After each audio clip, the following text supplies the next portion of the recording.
There are stories in the Bible, just like the story of Joseph, where at one point he was a child in his father's house, growing up with his brothers, dealing with the jealousy of his brothers. And then he finds himself in Egypt, being a servant in a house of Potiphar, but executing beautifully and with excellence. And then being the person who was unfairly accused and ending up in prison and doing a time in prison. And then again, ending up in Pharaoh's palace and leading Egypt. And then also finding himself again having to deal with family issues and long lost hurt, and coming to the point of understanding why he needed to go through those different dimensions of his life to get to a particular point in time. So purpose is not one thing, it is actually the journey of our lives, and it is very multi-dimensional.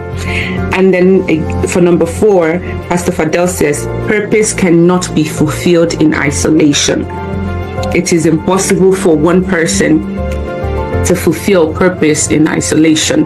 That is one of the reasons, even in the Garden of Eden, my husband and I were having a conversation, I think it was yesterday, even in the Garden of Eden, as perfect as it was, and Adam being there in all of the glory of the pre-fall man in the presence of God, in a garden God had created, he couldn't truly fulfill his purpose without God bringing him a destiny helper, without God having somebody attached and ascribed to his life to help him walk the journey of life.